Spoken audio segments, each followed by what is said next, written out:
Hi, everyone.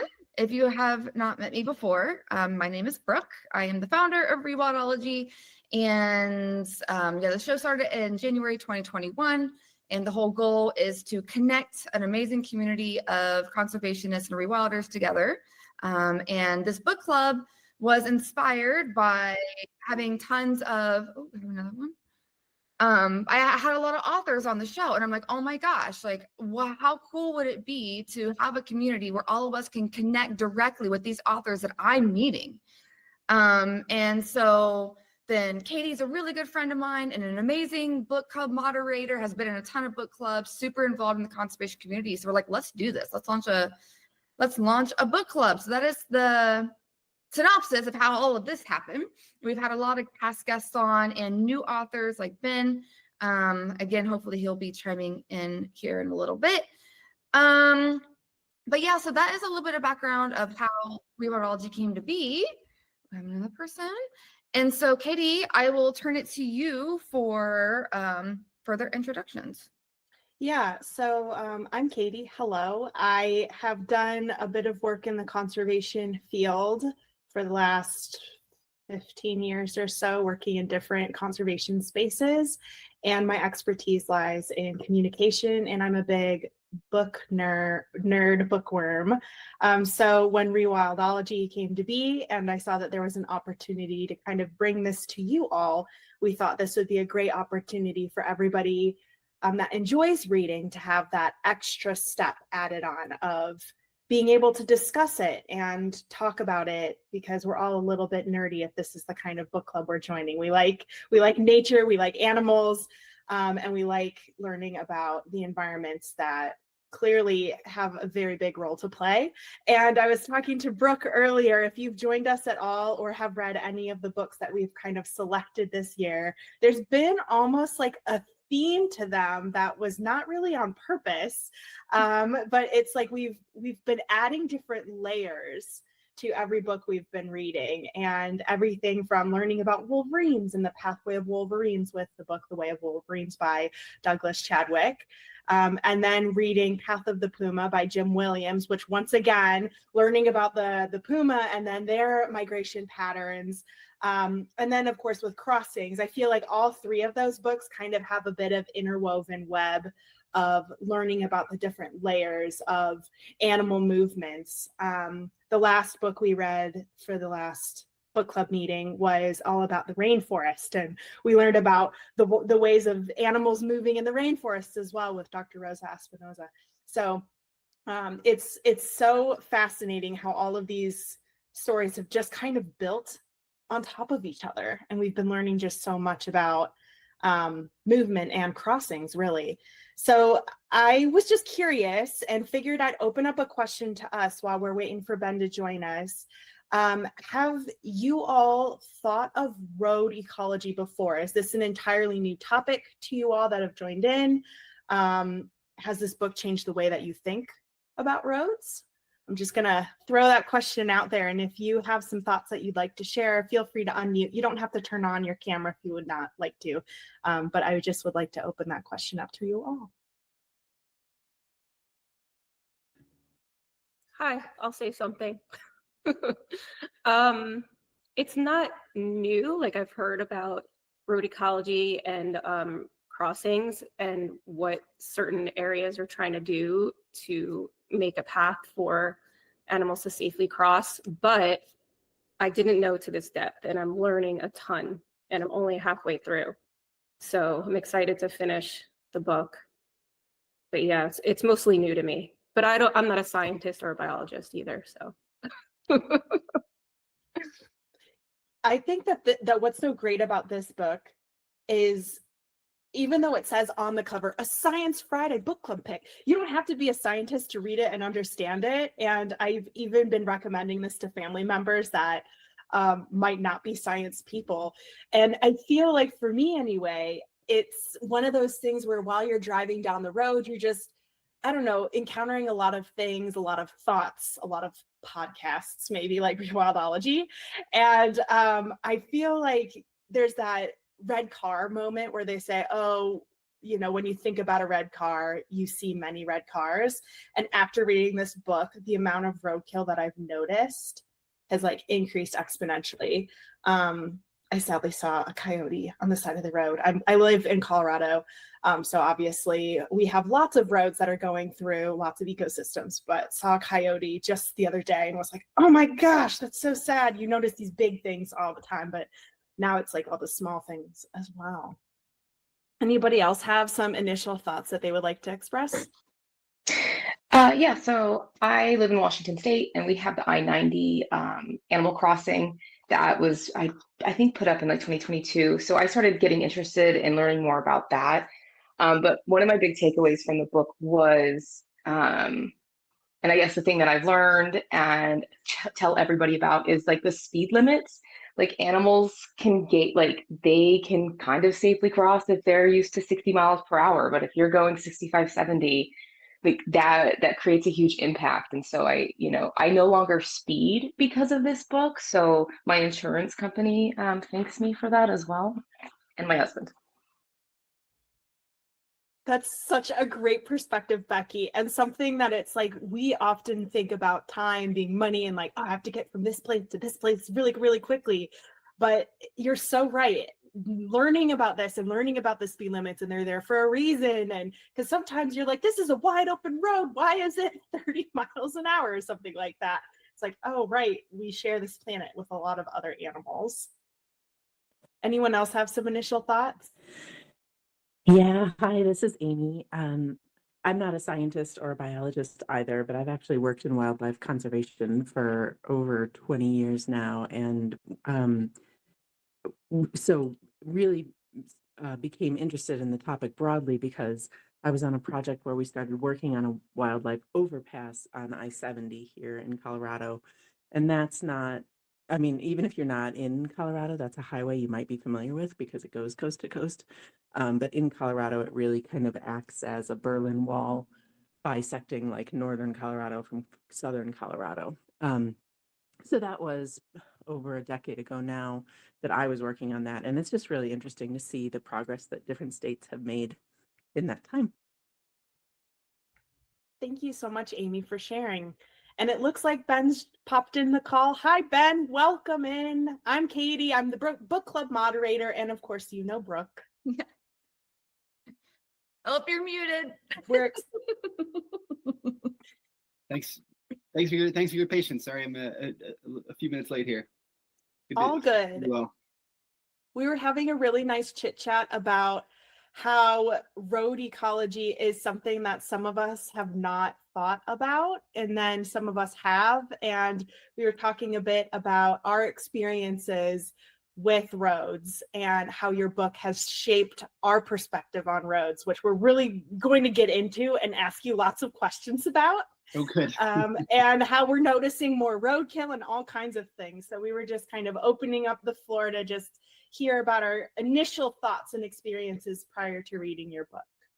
Yeah, fantastic. Well, thank you all again so much for reading it, and or at least claiming to read it. I've been in plenty of book clubs where not every single member has read every single book. So anyway, thanks for allegedly reading it and chatting about it. I so appreciate it. Ben, I think I have an initial question for you to kind of kick things off.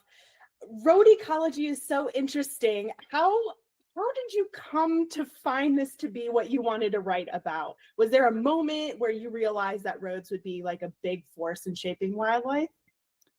It's funny. I'm not sure that there was a single kind of epiphanic moment. I think that, for me as an environmental journalist, roads are just sort of omnipresent in the stuff that I'm writing about, right? And I make these points in the book. But of course, if you're going to, illegally log the Amazon, you have to have a road network to get the machinery in and logs out. If you're going to, drill for oil and gas, you have to have a transportation network, right? Roads.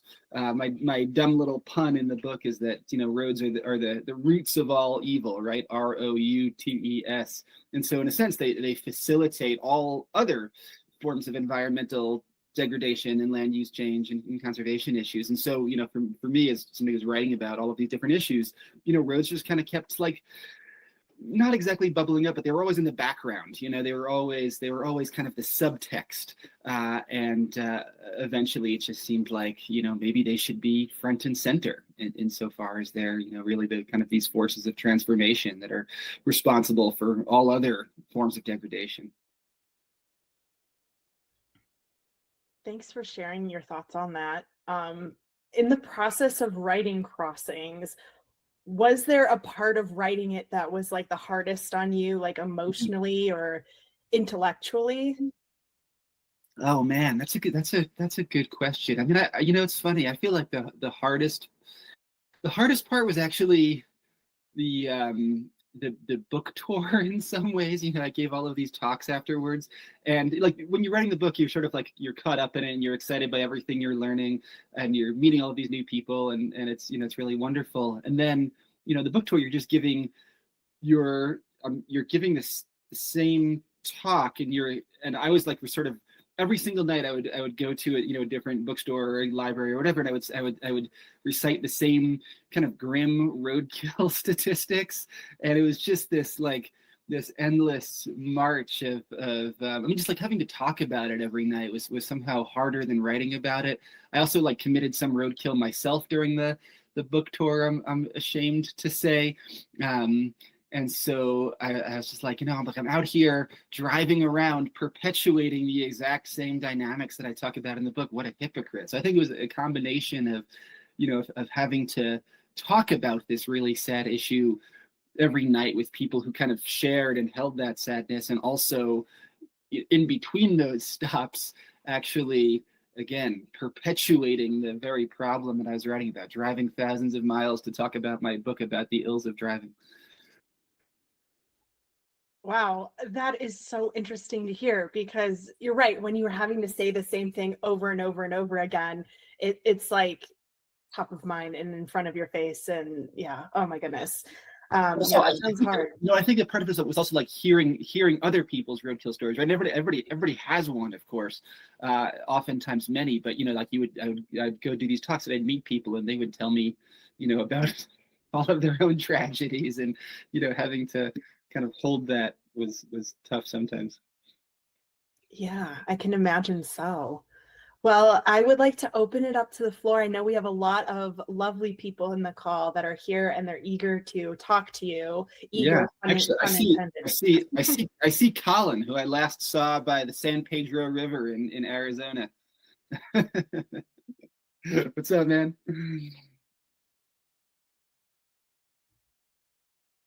Do any of you have an immediate question? Otherwise, I have a couple more I can ask, but I figured I'd open up the floor if anybody else had some pressing questions, burning questions. Yeah, go ahead, Colin. Hey Ben, good to see you, and indeed everyone on the call again. I think the chapter, maybe it was chapter 3, that was talking about herps, was one that struck me the most, because I just lifelong passion. And curious if maybe I missed something, or if there's like any interventions, because they've been affected so much by roads. Like, are there, I know research scientists will use kind of these funneling fences or different things like that that could help herps out a little bit. So if you had any info on that, that would be well received. Thanks. Yeah, for sure. There's certainly lots of herp mitigation out there. Not a ton in the U.S., unfortunately, but Europe is kind of way ahead of us on this. And I talk about some of these interventions in that chapter, I think. But like the U.K., there's a group called Frog Life that has installed lots of underpasses for frogs and toads. Typically just a kind of a small tunnel with some drift fencing on either side, as you mentioned. I think that best practice now includes some kind of grate at the surface of the road, right? Because amphibians, they kind of like it warm and wet, and if you seal off the surface of the road, right, there's no ambient environment entering that tunnel, and the tunnel can get very kind of cold and dry, which is obviously not what they want. So you want some kind of connection to the surface, to the outside environment typically. So yeah, there are a few examples of amphibian mitigation in the U.S. Amherst, Massachusetts has a kind of a famous spotted salamander tunnel. There's some turtle passages in Florida that I write about. But yeah, Europe, I would say that Europe is kind of way ahead of us on the toad tunnel front. I mean, really the best form of mitigation, right, of course, is closing roads altogether. And that's, I mean, one of the nice things about, herp migrations is that they do tend to occur in these very discrete windows of time, right? Those first warm, wet spring nights, you get these huge masses of amphibians, and you could probably save 90% of the population by closing a road for 2 or 3 nights, right? And so that has happened as well in a few places.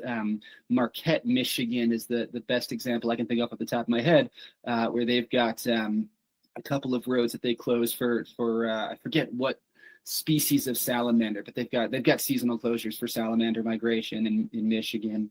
There's a Forest Service road in Indiana that's seasonally closed for snake migration, which is pretty cool. Snake Road.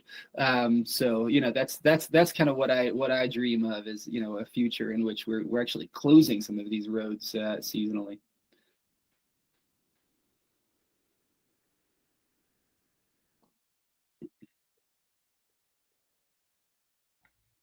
Go ahead, Amy, you can ask your question.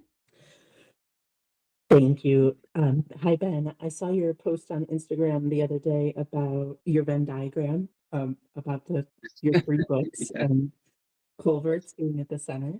I wondered if you're able to say anything more about your new book that you're working on.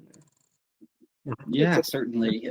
And for those of I never assume that anybody follows me on social media, but basically the post that Amy's describing was so I've written 2 books and I'm working on a third, and my first book is about beaver restoration. My second book is about roads, of course, as you know, and the one I'm working on now is about fish migration. And the thing that kind of the middle of that overlapping Venn diagram are culverts. Right, those little pipes that funnel streams and wetlands under roads. And sort of like the dumbest, most niche obsession of mine are culverts. That's my only real literary interest. But the book that I'm writing now is about fish movement, kind of broadly construed fish movement as this force of cultural and ecological transformation and change and rejuvenation.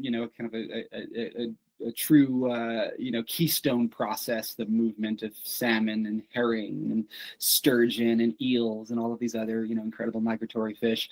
Of course, we've screwed that process up in a million ways with our dams and our irrigation diversions and our culverts. And now we're kind of called to protect and restore and understand fish movement and yeah, so that's that book, and that'll be out in 2056 or something. Hopefully not that long. But each chapter is about a different species or group of species. The last chapter, the one that I'm writing now, is about the Klamath River dam removals, which is a project that I'm sure many of you are familiar with, the biggest dam removal project ever conducted anywhere in the world, in California. And now this is I mean, that happened last year, and I got to watch some of these dams being kind of destroyed. And then this fall is kind of the first full year with the Klamath River wide open to salmon migration since 1962, and there were already thousands of fall run Chinook salmon, hundreds and hundreds of miles from the Pacific Ocean, just getting higher up into this river system than anybody thought they would get this quickly. People thought it would take decades potentially to kind of recolonize the upper reaches of the Klamath watershed, and these fish are in there a year after dam removal. So it's just this incredible, inspiring story about what happens when you give animals a chance to freely move around the landscape. During your reporting, Ben, you visited so many places, and it was just really cool to go with you on that journey. Was there like a specific place or an encounter that has stayed with you the most? You know, I really found the chapter about the Tasmanian wildlife carers really powerful. Meeting those people was just incredible. And, you know, I think that, you know, and maybe I make this point explicitly in that chapter, I can't quite remember, but, you know, I think what was so powerful about it was that, you know, here in the US, you know, I think maybe understandably, we have this way of kind of blinding ourselves to roadkill, right?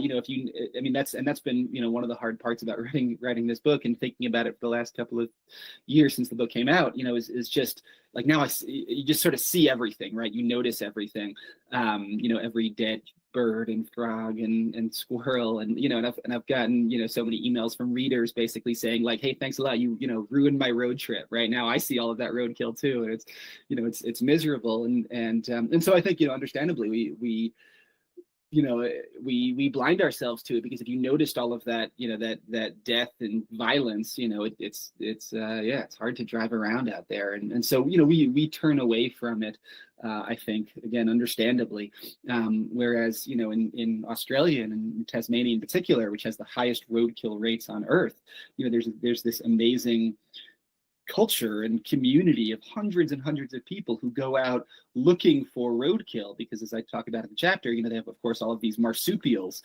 you know, kangaroos and wallabies and wombats, and these are animals who frequently, you know, the female will be hit by a car and the joey, the baby, will actually survive in that pouch. And so there are hundreds of people driving around finding those joeys in the pouches of their dead mothers, and then raising those baby marsupials to adulthood. And I just found that so inspiring, you know, the idea of like not only not blinding yourself to roadkill, but deliberately seeking it out. You know, to me that just seems to take like so much, you know, courage and commitment and a willingness to kind of look reality in the face, and so just, you know, meeting those, and of course then like just the commitment that those wildlife carers have to caring for the, you know, the animals in that they've rescued, you know, which can take years to raise to adulthood sometimes, and you know, they can't go on vacations, you know, and they you know, they're feeding them bottles every 4 hours, and it really is like having a human child. And so, you know, that Australian culture of wildlife caring, I think that has really stayed with me. That is so sweet to hear. And like, wombats are my favorite animals, so when I saw that they were mentioned in this book, I was like, you've got to be kidding me. This is so cool. I know, yeah, they're so sweet. they're You, incredible.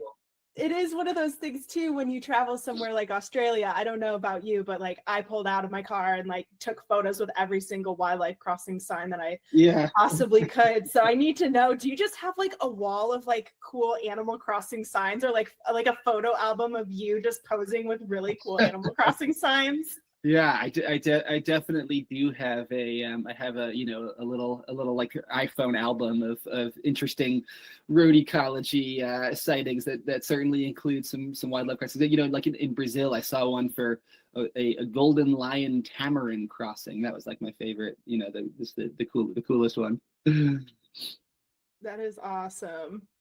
I'll open it back up to the floor since I've been chatting a lot. Does anybody else have any other questions since you've been thinking about it now? We've been chatting with Ben for a bit.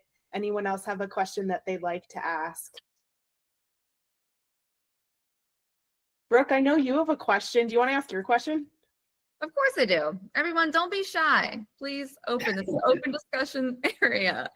Yeah, Ben, I would love to learn more about your strategy on how you're telling these international stories. So you have really great examples. I've been to Brazil. I have not had the opportunity to go to Australia or Tasmania yet. It's high on the list. And like thinking about New Zealand and all these other places in the UK, how did you find the stories that you wanted to include with the different types of examples that they were giving? And then also, were there any stories that you had to cut from the book that you went and told? Yeah, good question. I mean, some of it, so, you know, some of it is just opportunistic, right? And look, of course, there are roads everywhere. There's wildlife everywhere. You could tell a road ecology story in literally every country on Earth, right? and so, you know, what do you focus on? What do you include? And, you know, I mean, a lot of that was just happenstance. Like at the outset of this project, you know, I remember talking to a guy named Marcel Hauser, who's quoted in the book. And Marcel is, you know, one of the leading road ecologists. He's a Dutch guy, but he lives in Montana now. He studied wildlife crossings in Montana for many years. And I just said to Marcel, you know, like, hey, you know, where should I go? Who are your international collaborators? And Marcel was like, oh, well, there's this amazing project studying anteaters in highways in Brazil that I've advised, and I know some of the people, and, you know, you could talk to them. And I was like, oh, that anteaters sound amazing, you know. So I emailed the anteater guys, and they were like, yeah, come down. And so, you know, a lot of where I go is just, you know, who I happen to talk to, and you know, I think really importantly, who's enthusiastic about inviting a journalist into their world, right? And sometimes you talk to, you know, scientists or conservationists, and you know, they're nobody's ever like, you know, don't come visit me, but sometimes you can just tell that they're like pretty lukewarm, you know, like it's just gonna be a pain in the ass to have you out. And, you know, the people who are really enthusiastic, you know, those are the ones who you know, I want to go visit. And of course, you know, the opportunity to see anteaters in the wild is just, I couldn't pass that up. So that was kind of like how the Brazil chapter came together. And, you know, I mean, it's funny to think about the geographic scope of this book, because when I proposed this book, you know, I you know, sold the book in 2019, and the book proposal, you know, had all of these international chapters. I was going to go to Kenya and Norway and, you know, all these other places that I was really excited to visit. You know, Kenya being a great example of a country where, you know, a huge amount of Chinese investment is leading to literally dozens of new highways being built, often through the middle of protected areas. You know, kind of a crazy situation, and so I was, you know, really eager to go there. And then, so that was 2019 that I sold the book, and then of course 2020 happened, and you know, and suddenly, you know, the thought of like flying to Kenya didn't seem particularly possible or advised. And so, you know, I ended up pivoting and including a lot more kind of domestic sort of regional chapters. You know, at that point I was living in Eastern Washington, and in Spokane, Washington, and a lot of the chapters just became like stuff that I could drive to, basically. And so there's a lot of, you know, Montana, Idaho, Oregon in this book, and that was, you know, in some ways just a geographic pivot, you know, induced by COVID. But then, you know, of course, you know, those chapters are some of my favorite in the book. So, you know, it turned out fine, but the geographic scope definitely contracted a little bit as I worked on this thing. Yeah, that's great. Because I'm always curious to hear how people find their stories, as someone who also tells international stories. It's like, Yeah. How did you find them? And actually so I just returned from a film shoot in the greater Yellowstone ecosystem. Oh, cool. And because of everything I learned in your book, my view of it was completely different of going to the areas, and how less roadkill I saw out there, which I thought was really interesting, especially going through some Indian reservations. I saw almost zero roadkill, which I thought I would have not paid attention to these things before. Yeah. And then us being on the lookout and like skidding on the side of the road when we see a wildlife crossing so we can film it, you know, all of these ideas because of your book. So cool. Yeah, it was really helpful. Like you added, like your story was able, this book was able to add a different dimension to, so that episode, the company that I partnered with to film this, it's going to be about coexistence. Oh, cool. We talked a lot about that big one. That one's mostly about bear and moose with the wildlife crossing kind of stuff. Yeah. And yeah, and that was really helpful. And I think it was it Becky or Amy? One of you were talking about how it was you, Becky, about slowing down and how important that is for road ecology. And that was the first time that I had seen that in Jackson, where at night the speed limit goes down by 10 to 20 miles per hour. Right. And for moose crossings and stuff. And I was like, I would have never noticed this stuff before, you know, not until your book. I'm like, that makes total sense. And they have moose statues and like cutouts everywhere to like try to freak you out. They're like, oh my God, is that a moose? And yeah. So yeah, just like you said, like Katie, when you start to notice a red car because you buy a red car and there's red cars everywhere, that's what this book did. Like, you always see wildlife crossings and everything and roadkill everywhere now. So you're welcome, I guess. No, that's cool. I'm excited to watch that episode, because that, I mean, of course, it is such a special place. And yeah, I mean, the reduced speed limit, I've seen some of the research around, those nocturnal speed limit reductions in Wyoming, and it's challenging because we certainly know that, like, the best way to help both people and wildlife is to get drivers to slow down. The challenge is, how do you make people do that, right? And just lowering the posted speed limit, unless it's accompanied by really robust law enforcement, generally doesn't help a ton, right? I mean, people, like, if you're driving on an open, flat, straight highway, your brain just wants you to go 70 miles an hour, regardless of what the posted limit is. And so, I think that's that's one of the great challenges of, like, driving psychology, I think, is how do you create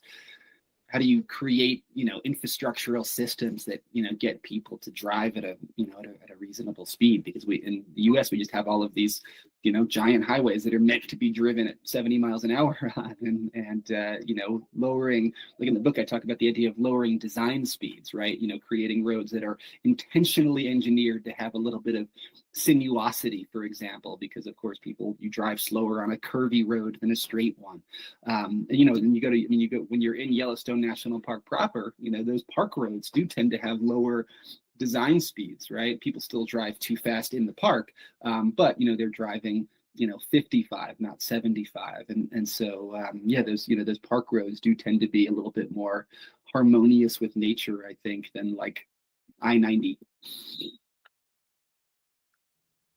right, and one of the really good examples from that shoot that I was on is I'm sure that most people on this call have heard of the infamous 399 and how she was killed by a commuter. And it was, and while that's such a sad story, I really, and also the conservationist that I was talking to was just helping bring to light this need for us to live better with wildlife, there are reasons why we drive slower at night, and it wasn't this person's fault at all. It was just a really sad story. There's a reason why we drive slower at night. There's a reason why we have these wildlife crossings, why it's important for us to put money aside for these wildlife crossings and everything like that. So I think I just did a spoiler alert of the next series. That's going to be on that sounds so great, and I can't wait to see it. And I'm really glad you're talking about 399, because she's such an amazing animal, and you're such of course, just the perfect symbol of, of everything we're trying to help and save. And, I do think that, that point about it not really being anybody's fault, I think that, that hits upon something that I thought a lot about when I was working on this book, which is like, you don't really want to, like, to me, this is not really like a human behavioral problem, right? People always say, like, what should I do to help wildlife? How should I drive differently? And certainly, like, driving slower and trying to avoid driving at night are all good strategies, but that's just hard to do, in our automotive society. I'm such a hypocrite about this, right? I drive at night, even though I know it's a bad idea, and so to me, that's why this is sort of like ultimately an infrastructural problem, right? Not a human behavioral problem. If our goal is to solve this issue by guilting or shaming Americans into driving less or slower, that's just not really going to work, right?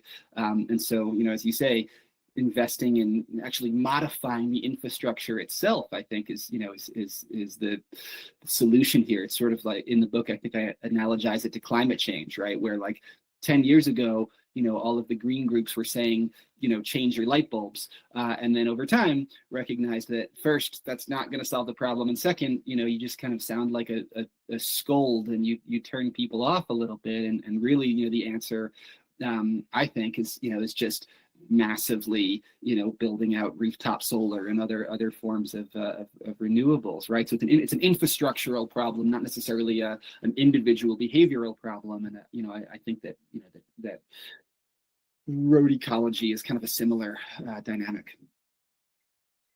then where do you see like the biggest opportunities are for that bigger picture advocacy policy change, like at the local, state, federal, or even global levels? What do you think are the opportunities there for road ecology?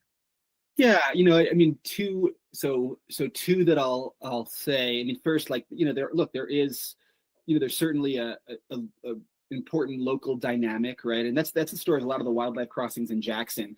You know, a lot of those spots were identified by, you know, individual residents who basically like got sick of seeing deer, you know, smashed outside their driveways, right? And basically, you know, talked to you know, both like the county commission, the city council, you know, the state DOT, and pushed for you know, for wildlife crossings. You know, in Teton County, where Jackson is located, you know, a few years ago, very famously actually voted on a ballot initiative to increase taxes. You know, probably the only time that any county has ever voted to increase taxes to build wildlife crossings, right? And that raised, I think, $10 million for crossings. So there, you know, there's this local level that, you know, I think is really important, right? You know, again, county commissions, town councils, you know, there are opportunities there. And then, you know, I think that there's also like there's federal policy as well, which is, you know, of course, harder to influence, but so important, you know, and the big kind of policy situation that I'll flag is that, so right now there's basically, as I mentioned in the book, you know, there's this big wildlife crossings pilot program that was funded by the infrastructure law, which Biden passed, that provided $350 million for new wildlife crossings. And a lot of that money has already gone out the door to states all over the country, you know, from Florida to Wyoming, which is great. The problem, of course, is that the Trump administration has tried to sort of like claw some of that money back, and a lot of the grants that had been allocated, you know, that funding is being withheld, which is really frustrating. So that program, that Wildlife Crossings federal program, is basically up for reauthorization next year as part of this big kind of like transportation funding act that gets passed every 5 years. And you know, I think that's the most important thing we have to do at a federal level right now, is make sure that wildlife crossings program remains in place and maybe even gets expanded a little bit. And, you know, theoretically, that's something that, you know, politicians on both sides of the aisle care about, right? I mean, you know, there have been, you know, Republican senators, you know, who have sponsored wildlife crossings legislation in the past, and there are lots of, you know, hunting groups in red states that really care about this issue because they like, you know, having healthy deer and elk populations as much as anybody, and so, you know, making sure that wildlife crossings don't kind of get caught up in partisan politics, and that this wildlife crossings program remains in place and is reauthorized in 2026. To me, that's like kind of the most important, you know, thing in the game right now. And so, you know, just talking to elected officials and telling them that, hey, you know, I care about this. Our state cares about this. You know, it's not a red versus blue issue. You know, there are some of the biggest wildlife populations in the country are in, you know, Wyoming, Montana, Idaho, right? These red states in the American West. So can we get that federal funding intact and carried over for the next 5 years? I think that's the game right now. The other question that I have that kind of dovetails into that one a little bit, so we're getting a little bit spicy with the questions, but your book touches on how roads affect people, and especially communities that live alongside them, and how road ecology and environmental justice intersect.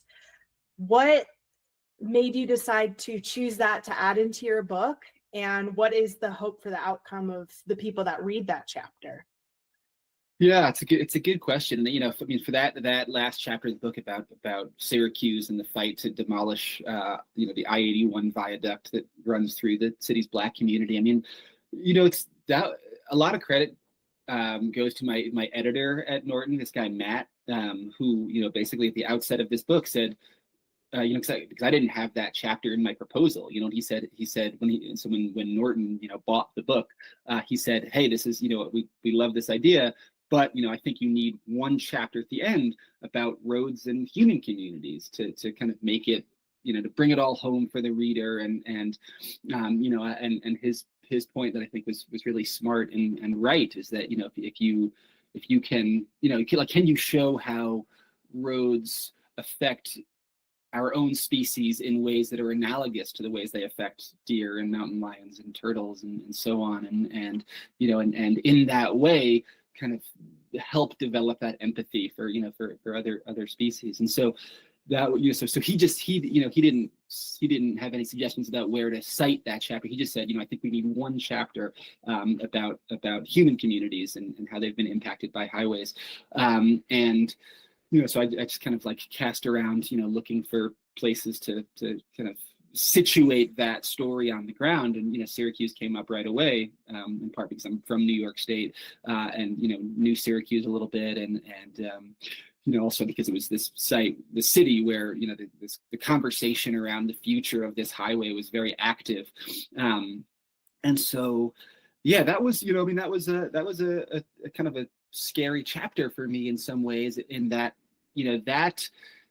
my background is really in ecology and conservation biology, right? I write about ecosystems and wildlife and nature. I hadn't really written very much about social justice, and I was certainly very cognizant first that there's this huge body of historical scholarship on redlining and the weaponization of highways and the freeway fights of the mid 20th century. There was just so much to learn there, and second, I was also really cognizant of the fact that I'm some white guy from 2,000 miles away, kind of parachuting into a community of color and trying to tell the stories of people who have been marginalized by people like me for decades, right? And there's the potential to get stuff wrong and not be sensitive and potentially do some harm, and so yeah, I was just kind of wading into a new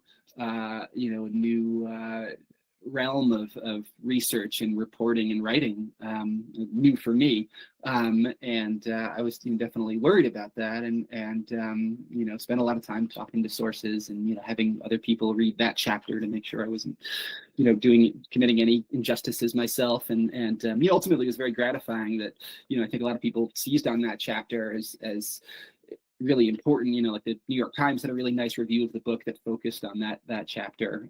So ultimately, I really hope that I did that story justice, but it was definitely the chapter that kept me up at night the most.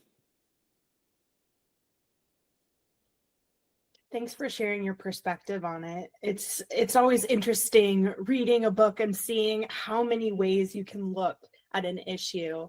And I think that's why I really loved your book, was because it literally looked at it from so many angles. It's like you can't unsee it now, like Brooke has said. Has that been kind of the general reaction, Ben, that you've been getting from people that have read your book? They're like, wow, I can't unsee roads ever again in the same way.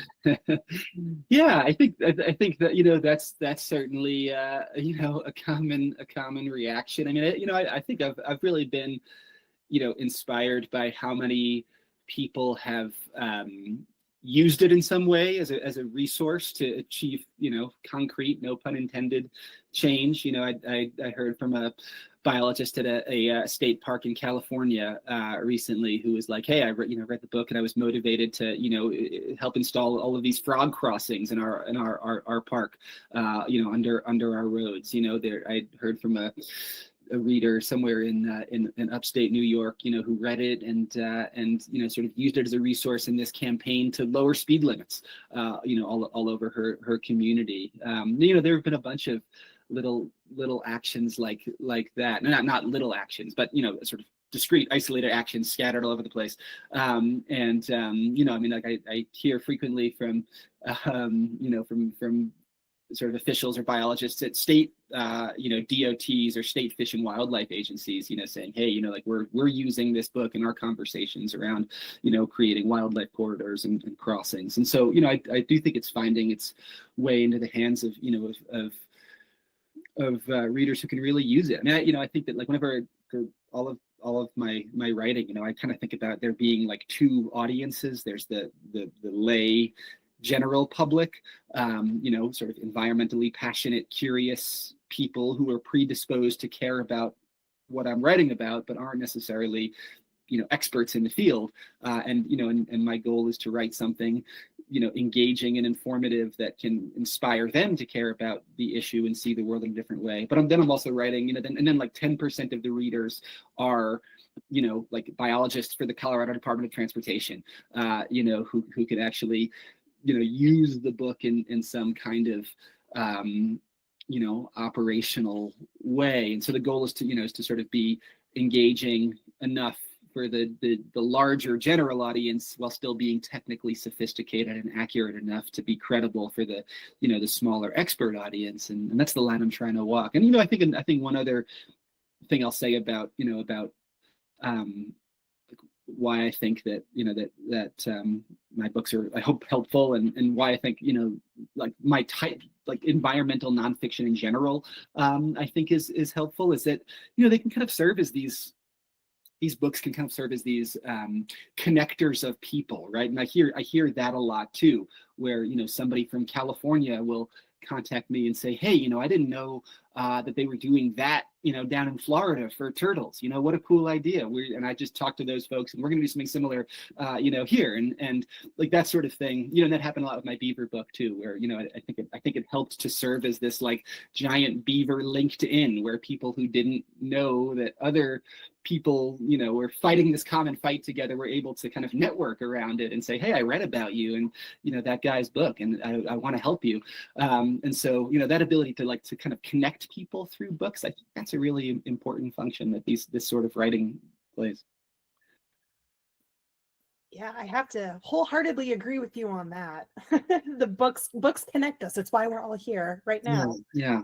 Does anybody else have any remaining questions? We're getting close to our time here, and I want to be respectful of those of you that haven't had a chance to ask a question to do so now.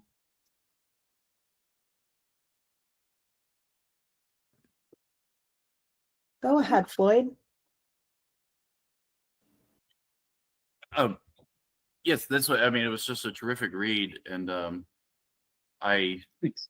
you see dead animals on the road, and so it sort of is in your mind, and then there's also some solutions to those things, like wildlife crossings or the frog tunnels. But I think the chapter that stuck the most with me, because you don't ever think about it, was the noise pollution. Yeah. And it was also, in a lot of ways, I think the most pessimistic, because there's not really any solutions out there, or I mean, it's just hard to imagine really. But I guess it's not really a question, but is there just any way, since I'm getting to ask you, is there any way to think about it more optimistically, that chapter? Because because I think you even said something like, we don't even know how to innovate around this sort of thing in the book. So yeah. That's what I wanted to ask. Yeah, thanks, Floyd. Yeah, I mean, certainly that that chapter stuck with me a lot too. I mean, maybe I say this in the book, but like, at the time that I was working on that, I was living in Spokane.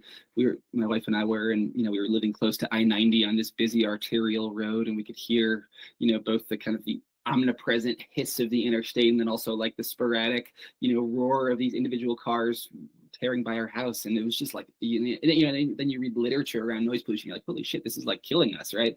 This constant noise is literally taking years off of our lives.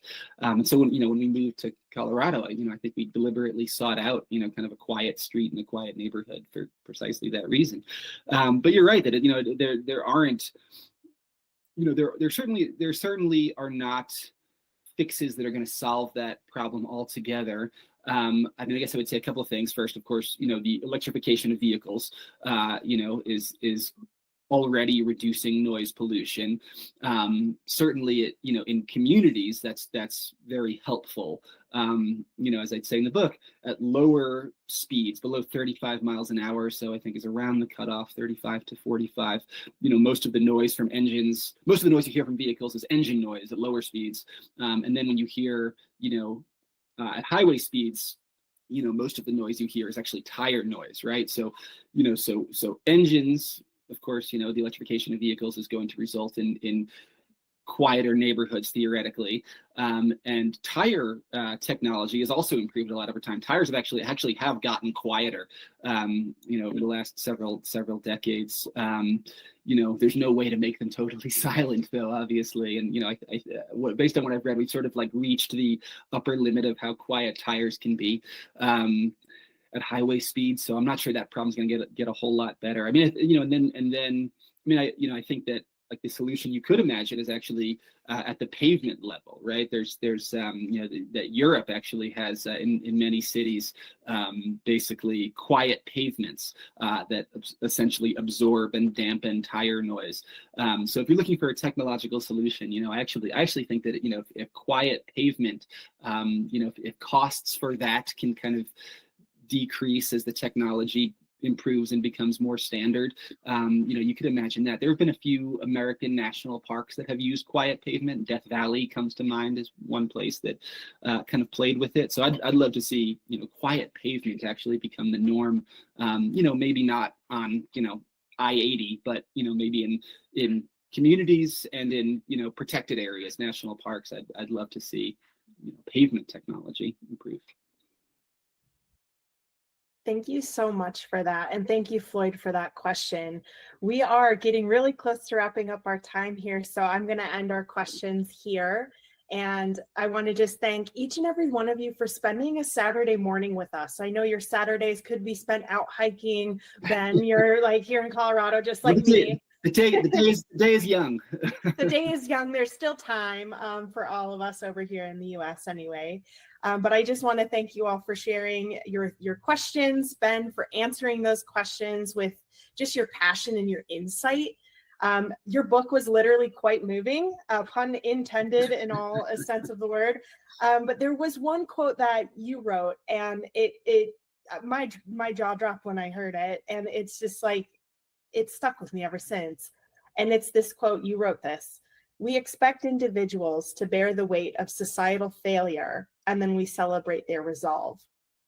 And that sentiment resonated profoundly with me because I feel like it captures just so much of like the human and the ecological struggle that's been woven throughout your book. And I feel like it's also a powerful reminder that lasting change is our collective action and our shared responsibility. So thank you for your writings and just for being here today with all of us with the Rewildology community. Well, thanks for highlighting that, Katie. I so appreciate your great questions and everybody else's great questions. Brooke and Katie, thank you again so much for choosing this book for the book club, and thanks to all of you again for reading and engaging with it. Truly, it's always a great honor when anybody, especially a group of people, engaged in kind of the common struggle that we're all engaged in the conservation world. Thinks about and reads and talks about my work. So I so appreciate it. It's great to see all of you, and thank you all again so much. Absolutely. I will just quickly chime in here to bookend our amazing, well, not pun intended or pun intended, bookend our amazing conversation here. Ben, thank you. Thanks to everyone who chimed in. I just wanted to let you know that for the end of the year, we are taking a break. So Katie and I have a long list of books that we're going to send out if you have any for like suggestions around Christmas time, if you want to keep your reading, and then we will kick back off in early 2026 with a brand new book. So just want to let you know, enjoy your holidays. I mean, the odds of us coming together in December are like zero. Like, come on, let's be real. But again, thank you, everyone. Thank you, Ben. I know we're going to have a lot more conversations coming up. And yeah, please join us on Goodreads and tell everybody, come join us. Come join these conversations. If you have any book recommendations, let us know. We have a whole calendar to fill next year. So let us know if you have a book that you might want to highlight that we can get the author on and do this again. So Ben, thank you. Katie, thank you. Everybody who's on, thank you. Please go enjoy your Saturday. Go get in nature and hug a tree for all of us. And maybe walk and bike. See ya. All right. Thank you all. Bye. Bye.